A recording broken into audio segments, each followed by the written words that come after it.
Dan orang kalau berbuat sunnah, teman-teman sekalian, bid'ah lawannya sunnah. Yang ada panduannya saja, itu hidupnya tenang, bahagia. Ada panduan kita kerjakan, tidak ada ya sudah, gitu kan? Seperti itu saya sederhananya. Maka tenang hidup kita, bahagia. Agama jadi mudah sekali. Semua teman-teman jemaah pengajian yang dulunya banyak buat macam-macam bid'ah dan syirik, begitu ikut pengajian sudah berubah. Saya tanya, apa yang dirasakan sekarang? Tenang sekali Ustaz. Dan Islam kayak mudah rasanya. Ada dalilnya kita kerjakan, tidak ada ya sudah, tidak usah. Enggak macam-macam. Yang ikut juga umrah memang saya begitu. Pulang umrah, kok umrah ini, saya Ustaz ikut umrah ini cuma mau tahu loh umrah itu sesuai sunnah itu bagaimana. Ikut tawaf, ikut sa'i. Kok kayak mudah sekali ya. Kayak enggak banyak syaratnya gitu. Ya ini rukunnya, lakukanlah begini. Berdoa pun, doalah masing-masing. Hajat yang paling penting. Jangan tunggu saya pandu. Kalau saya baca doa terus hajat saya, Bapak Ibu enggak ngerti saya pakai bahasa Arab, terus diaminkan, saya sendiri yang dapat. Sampaikan hajatnya, jalan sendiri. Tapi kita pandu, ini begini, ini rukunnya, ini caranya. Oh ternyata begini ya, gampang sekali ternyata Islam itu. Memang gampang. Yang bikin rumit ini kitanya, selalu membuat hal-hal yang rumit. Harus begini, pindah rumah harus pakai ini, harus begitu, harus begini, macam-macam peraturan. Rasulullah SAW baru bangun rumah atau baru menikah, buat istrinya, nggak ada sama sekali ritual apa-apa. Datang, bismillah masuk. Sholat di sana, ibadah lah, tinggalkan hal-hal yang dilarang dalam rumah, sudah selesai. Kita enggak, ada syarat 40, ada ini, ada ini, ada ini, ada. Banyak sekali. Jadi kayak rumit sekali. Mau menikah dalam Islam simple, gampang sekali. Walinya datang, saya nikahkan kamu, yang ini bilang saya terima nikahnya. Mahar, saksi, adakan acara pesta sebentar, orang makan, pulang. Sudah suami istri. Ini enggak, 3 hari sebelumnya ada acara. Sampai dimandikan pakai kembang, kedinginan pengantinnya.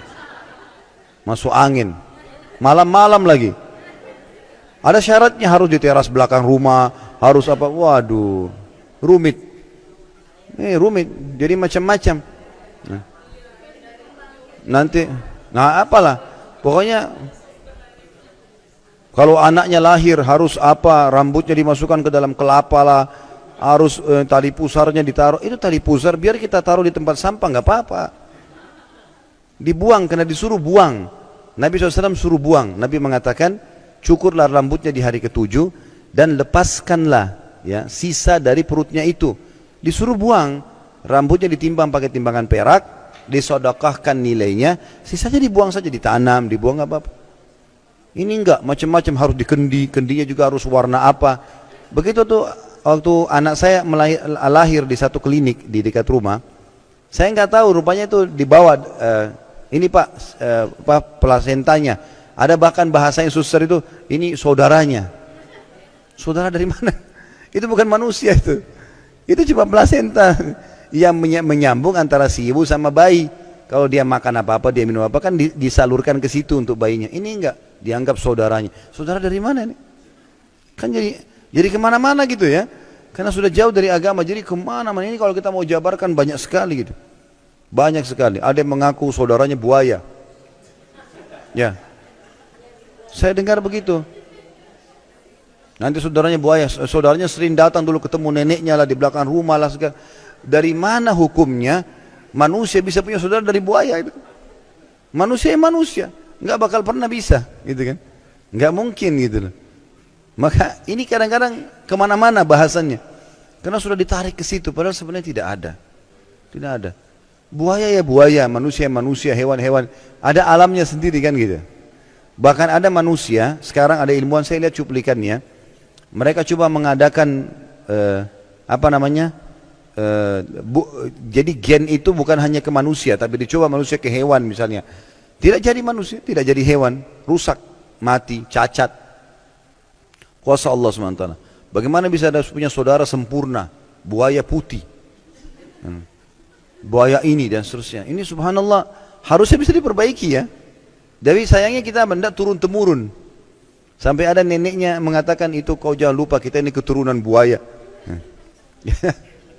Jadi mudah-mudahan saja bisa dipahami, diperbaiki ya.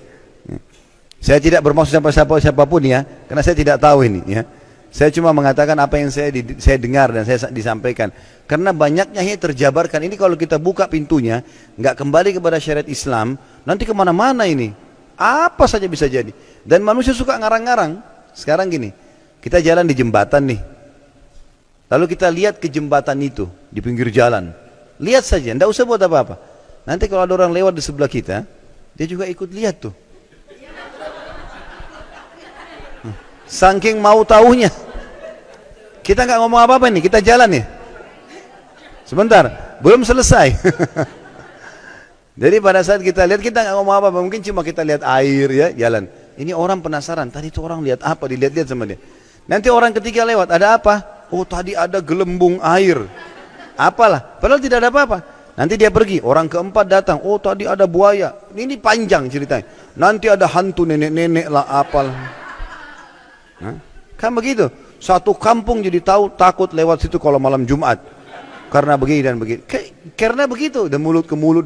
Dalal tidak ada apa-apa. Sungai itu, bumi ini, makhluknya Allah, nggak ada hubungannya. Jadi harusnya kita pahamin.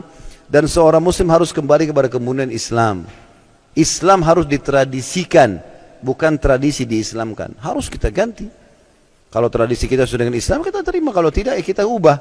Karena setelah Islam datang, Nabi SAW menghapus semua tradisi jahiliyah. Waktu beliau bebaskan kota Mekah, lalu beliau kumpulkan masyarakat Quraisy di depan bukit Sofa, sambil beliau berkata, ketahuilah, semua tradisi jahiliyah di bawah telapak kakiku. Kata Nabi SAW, tidak ada lagi. Tawaf telanjang, waktu itu orang mereka tawaf sambil bersiul, tepuk tangan. Awalnya tawafnya Nabi Ibrahim AS bagus, pakai baju segala macam. Mereka kembang-kembangkan sendiri tuh. Rupanya untuk menjadikan masyarakat Mekah supaya hidup, mereka syaratkan, penduduk Mekah itu syaratkan, harus beli baju dari Mekah baru boleh tawaf. Kalau bukan buatan Mekah nggak boleh tawaf. Yang tidak punya uang beli, telanjang.